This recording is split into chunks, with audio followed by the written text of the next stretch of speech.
Hey, what's up, sports fans? Welcome back to the channel. I am back. What's happening? Hope everyone's having a great day. Happy Father's Day to all the dads out there. Hope you're enjoying the day. I'm enjoying my day.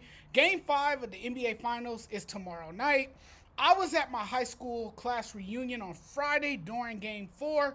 I would often take a glance at the TV while I was there, but I wasn't really paying much attention. I was busy socializing, obviously, and catching up with friends and classmates I knew since, elementary, middle school, and high school. So I wasn't fully engaged or paying much attention to the game. I scrolled on my phone and would check the score here and there.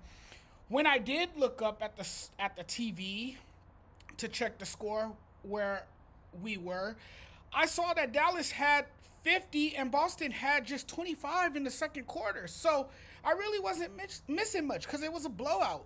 The whole team put in a really good performance, and I think the reason the Mavericks won was because Dallas's reserves outscored Boston's 54-40. Derek Lively had 11 points and 12 rebounds. Tim Hardaway Jr. scored 15 points.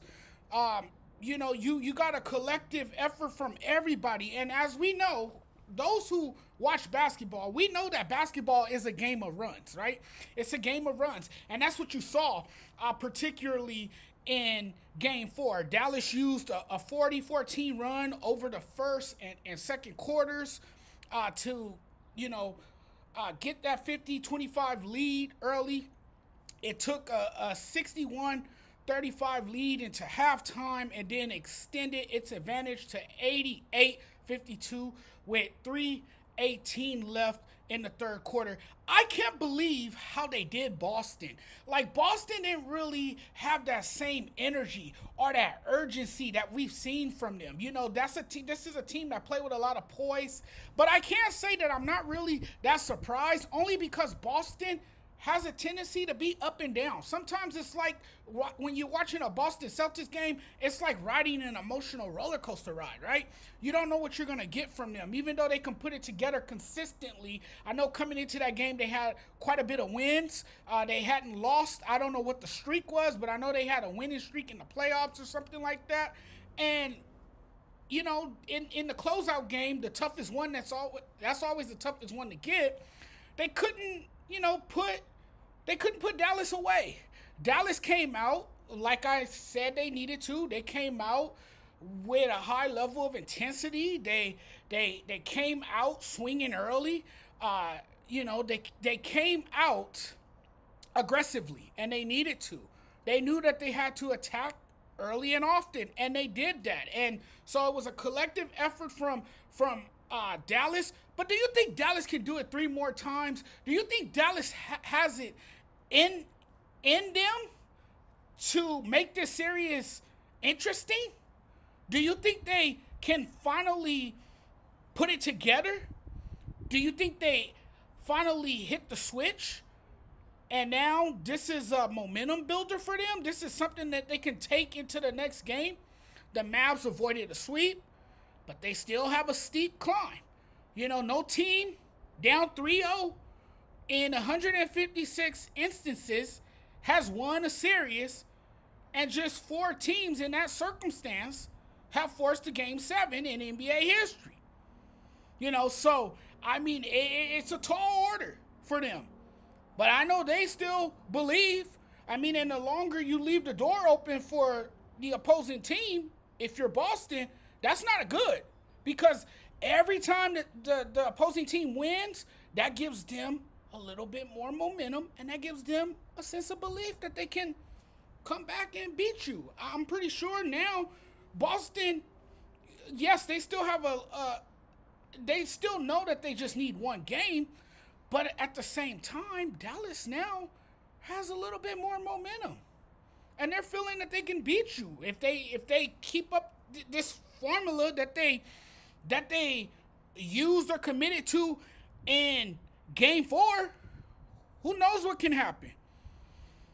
Tatum 15 points and Brown 10 points were the only Celtics to move more than 1 shot in the first half. That can't happen. And the Celtics scored a season low for points in a half, 35. Boston shot 36.3% from the field and 34.1 on three-pointers. And like I always say too, we all know this because this is a statistic, right? Boston, if they're not shooting the three well, if the three ball is not falling and they're not knocking down their shots, especially open shots, uncontested shots, they usually lose because this is a team that live and die by the three. And if they're making their threes, Boston usually has tremendous success. Not this time.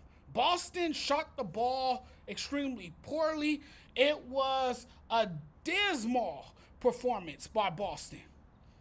It was Boston's first playoff loss since May 9th.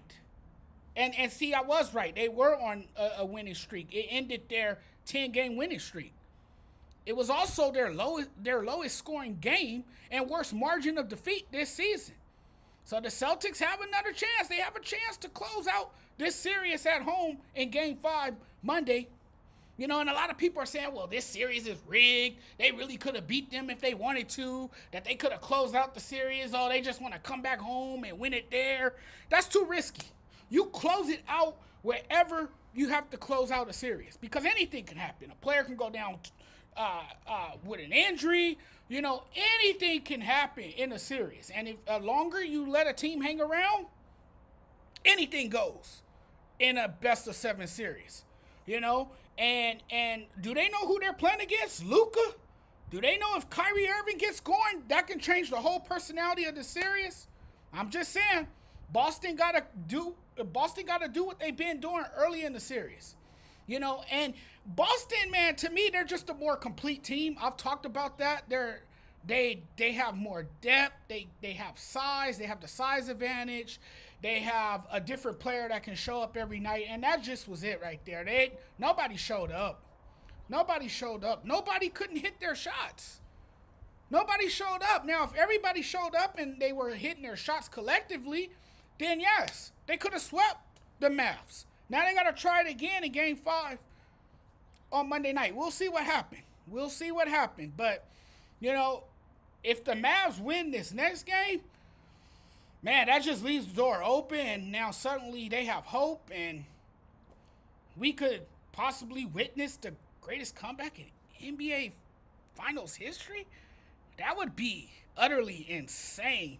Thanks for watching, everyone. Really appreciate the love and support. We'll talk very soon. Love y'all. Appreciate y'all for taking the time out of your day to check out my content. I'm truly grateful. I'm truly blessed, truly humbled. Oh, and before I get out of here, once again, happy Father's Day to all the lovely dads out there. And please, if you guys haven't already, do me a huge favor. Don't be shy. Hit that subscribe button for your boy. We'll talk very soon when I see you guys again. Take care.